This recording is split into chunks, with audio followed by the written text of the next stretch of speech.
welcome back for another CBSI Hot 10 show. Make sure you go over to comicbookinvest.com and check out the list where I may add a few extra tidbits and details that I may not cover here on the show tonight. Also, check out all of the other shows we have here on the channel. I just tried a new one out yesterday called Sneaky Keys. Just some books that you may not know sell as well as they do.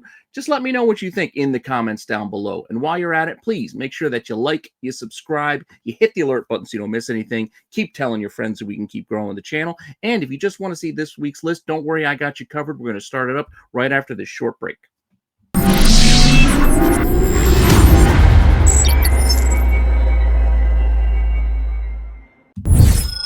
Notable sales.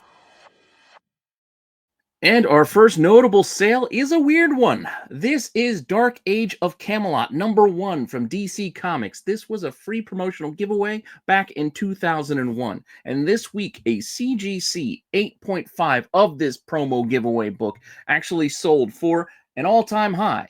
Granted, it's the only sale of this book in this grade, or any grade for that matter. And yes, it's obviously an all-time high since it's the only one, but it was an impressive number nonetheless, as it sold for almost $1,000 at $950 this week for an 8.5 of this book. Not easy one to come by. I believe this was a giveaway with one of those questing journals of some sort, but this DC book is sought after, even raw, but this 8.5 sold this week for, again, $950, which I thought was interesting and definitely notable, and now a book that I'm going to keep an eye out for, because I didn't know about this one before I saw it this week.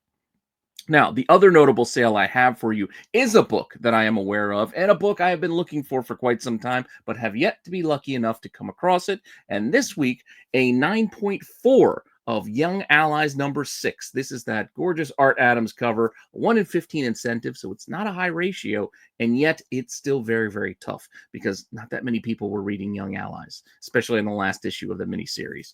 But with that said, this Art Adams cover is well known throughout the collecting community and commands a huge price as we get here with this 9.4 sale that also hit a new all-time high in this grade, as one sold this week for $1,800. Last time a 9.4 sold, it sold for $1,500 last February. So a little over a year ago in this grade, it sold for $1,500. So getting up to $1,800, it's still creeping up. And this is for a 9.4, mind you. Not a 9.6, not a 9.8, a 9.4. So keep that in mind. And if you got a high grade one, congratulations. Yeah, you can see the price is still climbing. Now, with all of that said, if you're here for the Hot 10, don't worry, I got you covered. But before we get there, if you need, storage stuff, you need your bags, your boards, long boxes, short boxes, CGC boxes, top loaders for your comics, top loaders for your cards, or pages for your cards, anything you need to keep your comics or collectibles safe, BCW's probably got a product for you. And if you can place an order over there, you can use the link down below, but definitely use my code RENA10 for 10% off that entire order. That's right, 10% off your entire order. So if you're going to order that stuff anyway, you might as well save some money while you do it. So enter that code, save 10% off. You help out the channel. You save yourself a few bucks. So what's wrong with that? Now, speaking of 10, I know you're here for the Hot 10, so let's get right to it with our first book. Number 10. And our first book is Captain America 323. It's been a while since we've seen this book on the list, but it has been here before. Probably not since Falcon and Winter Soldier, if I were to guess. But this is the first appearance of our man, John Walker, who is in the current Thunderbolts movie as, U.S. agent. And yeah, so this is a book we've seen before, but it's been quite a while. And it's starting to come back. It's starting to come back. Yes, the movie came out over a week ago now, but I think word of mouth, and now with the updated title, if you didn't see it, I'm sorry, I'm going to spoil it. It's now New Avengers. There is some interest and some heat now going on these books. People are actually going back and buying all of these characters up after the film's release, which is something we typically do not see or have not seen in quite some time. So with that, Captain America 323, awesome Mike Zeck cover, part of the anniversary border covers that from Marvel, for Marvel's 25th anniversary back in the day. This is up with over a couple dozen sold, about 20 sold, 150% on volume from last week. And again, last week was when the movie was released. So since release, it's up 150% in volume, with prices averaging about $18 raw, highs hitting $25. Obviously, condition sensitive. You're going to get a higher price for the higher grades. Newsstands might occasionally get a bit of a higher price too, despite the fact that they're not really much rarer at this time when this book came out. But still, with that said, a lot of these new Avengers / Thunderbolts books have been moving this week. So that was our number 10, which will take us to our next book here at number 9. Number 9. We are sticking with Captain America, but for a different reason. We are looking at Captain America 6, part of the Brewbreaker run. Fun cover here by Epting. This is the Winter Soldier, obviously. As you can see here, front and center on the cover that I chose. This, I guess, is technically the B cover for this book. Both of them are selling very well, though, as this might be the variant. This was, I think, an open order. It was like a 50-50 split, maybe. I don't remember exactly the details in the covers, but this one, it's not really so much a matter for the cover. It's about the first appearance of the Winter Soldier here, and we all know by now that's Bucky, and Bucky being part of this Thunderbolts / New Avengers team, if not the leader of said team. I guess it's really a question of, is it Yelena Belova or is it Bucky that's leading the squad? I don't know. I don't know if they have a defined leader so far or yet. But with that said, Captain America 6 is another book that's been doing well this week, again, after the film's release, with over 20 sold, also up an identical 150%, which means, there was 8 sold last week, and now we got over 20 sold. Averages on this book, though, are still high. It's been where it's been for a while, averaging $65, with a high hitting $103. I think it was actually $103.50 at auction, but still, that's a decent amount for a raw copy that sold. And then CGC 98 of this book sold for $200 as well. As I mentioned, this is the variant cover. The other cover for number 6 is the Captain America version, so I figured you could look at this one as well. Either cover, they're both selling equally well, so pick which one that you find or which one that you like best. Now, with that said, let's keep it rolling on to our next book. Number 8.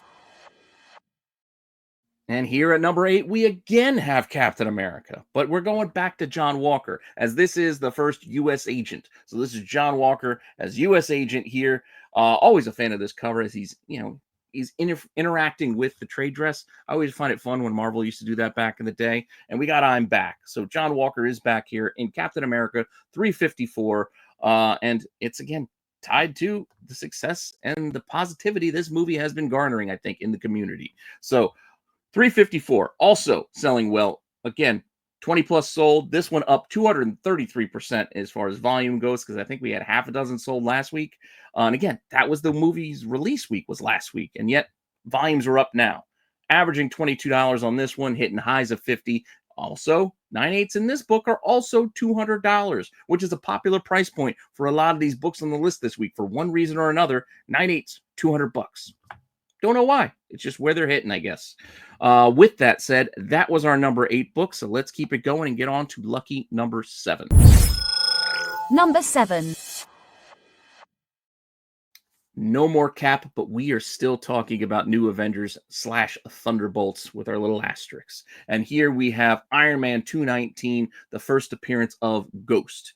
It's not even the same Ghost that's in the movie, but it's the closest we have because we don't have the movie version in comic book form. So people still gravitate towards this appearance of Ghost because of the character. Again, and she doesn't even have a huge role as part of the team, but still, a lot of folks still gravitating back towards Iron Man 219 here with the first appearance of Ghost because, again, since last week when the movie came out, 30 sold this week, up 211% in volume.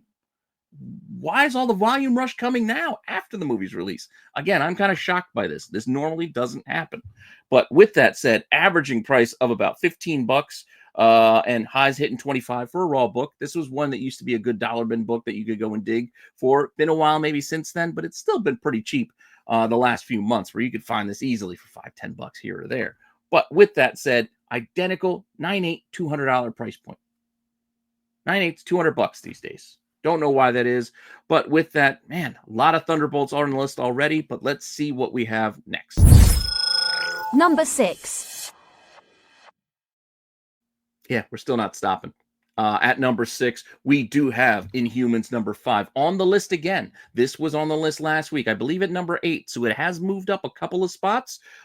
This is the first appearance of Yelena Belova. Granted, unnamed Black Widow in here, but she is in here. A couple of panels. Call it a cameo. Call it whatever you want. She's in here. With that said, since last week, again, since last week. This is up 120% with over 30 sales. Average prices are up 13% at now $45. High sale up 20%, now hitting $60. And again, CGC 9.8's getting $200. So you want your new Avengers / Thunderbolts first appearances in 9/8. They're apparently $200 these days, as that's 25% increase from last week's 9.8 high sale. So Thunderbolts are moving on the market once again. I don't know what to tell you, but we still have half of the list to go. The top half of the list, mind you. So let's see what we got next at number 5. Number 5. And at number 5, we're sticking with Yelena Belova, and we have the other book that folks will argue is her first full appearance. This is Black Widow number 1. I believe this was 1999 when this one came out.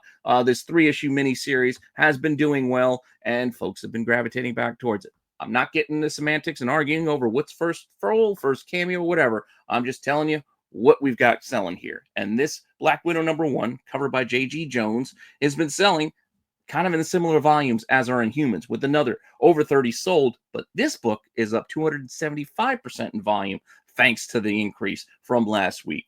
Averages on this one about $20. Sets, meaning issues 1, 2, and 3 together, around 40 to 50, thereabouts. And the average for the variant cover is $37, which is actually down a little bit from last week, where there was only like 1 or 2 sales, but it was around $50 last week for the variant. And the variant actually features Yelena Belova, as you can see here. This is technically a 1 in 4 incentive, if I read that right in doing my research.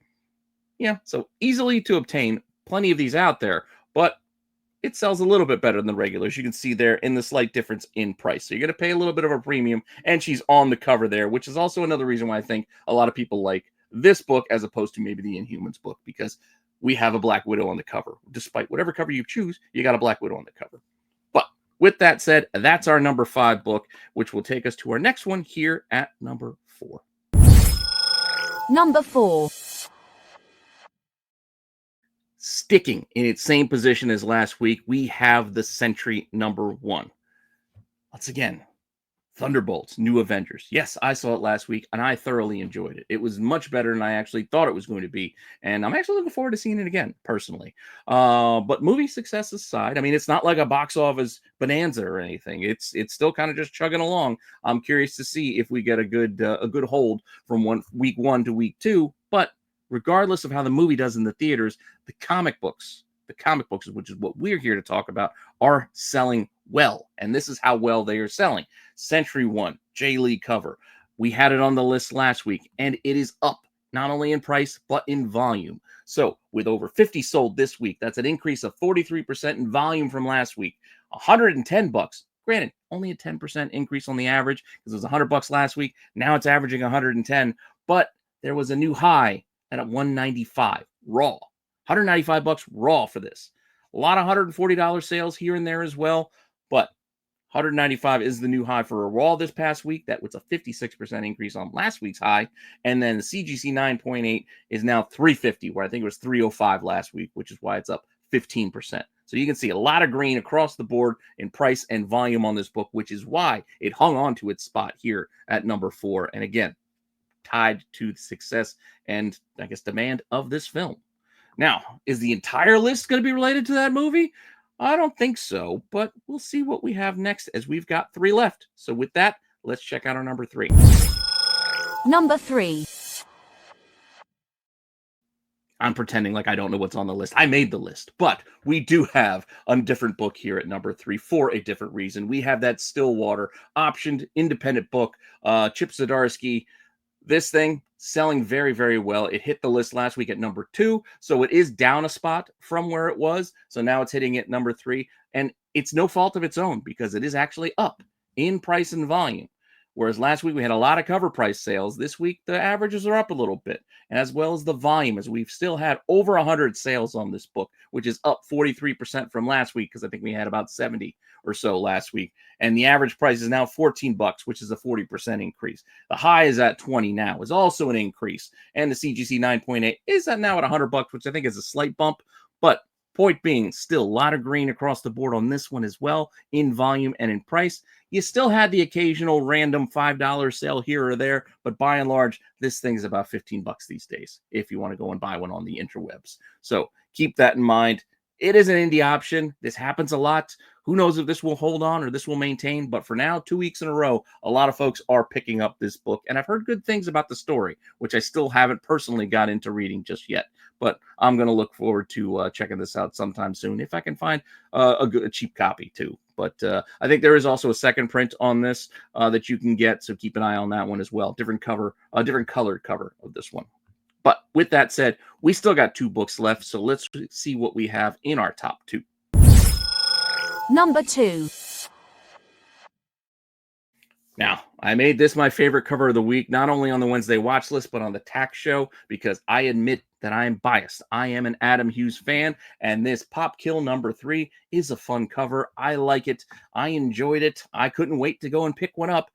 Adam Hughes cover. That said, that's not why it's here at number 2. My personal feelings about this book aside, this thing has been selling very well, and surprisingly, it's starting to sell at a premium, which is why I had to make a decision of where to put it. So with over 110 sales that I personally tracked and counted over the last week, averaging $9. Yes, that doesn't seem like much because this is a $7 cover, $6.99 cover, but a lot of those pre-sales were for actually underpriced. Like a lot of these sales that were over the past 7 days, because the book's only 2 days old, and I'm reaching out over 7 days on some of those pre-sales for less than cover. So a lot of that 110 is for less than cover, which is why the average is pulled down to 9, because a lot of the sales more recently have been closer to 10 to 15, as that's where our high is. And if you look at any listed copies right now, which there are not many, they're all looking for at least 15 bucks, if not 18 to $20.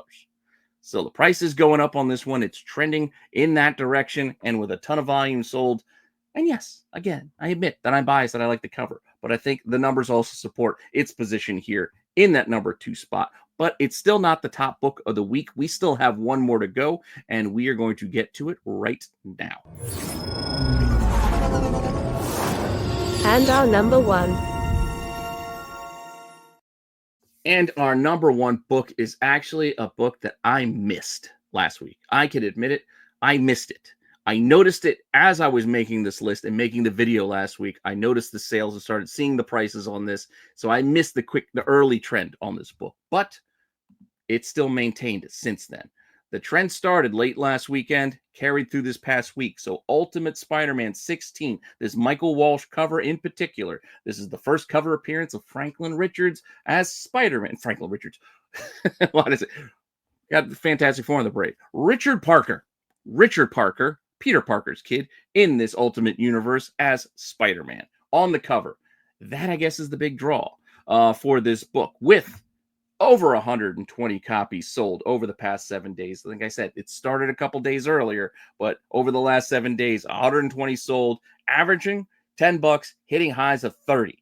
And the reason why the average is pulled down is because there were a lot of cover prices in there too, mixed in. But most of these sales lately have been in that 20 to 25, and again, $30 kind of range.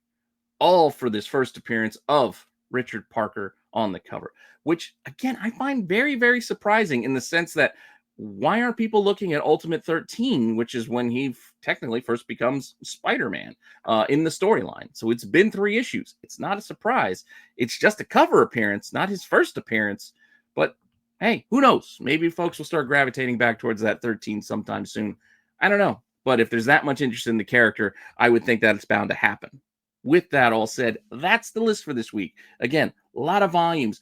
There were some new incentive ratios that came out that you will see on the outside looking in that nearly made the list. But with all of the sales and the increases on all of those Captain America books and those Marvel, Thunderbolts, New Avengers tie-ins, I had to put them on the list. They outdid seeing half a dozen sales of a variant book. It's just how it is. At least in my book, I felt like they deserved a spot more. But those variants may still be on the outside looking in. So stick around, as the boys are going to cover them next on the Qualified, which starts as soon as I'm done here. They're going to cover some sexy Star Wars covers too, as well. So if you like that, we're going to see some Star Wars books, the outside looking in, and a bunch of other fun segments that they give to you every Friday night after the Hot 10. So with that all said, that's it from me, and I'll see you all later with some more content. All right?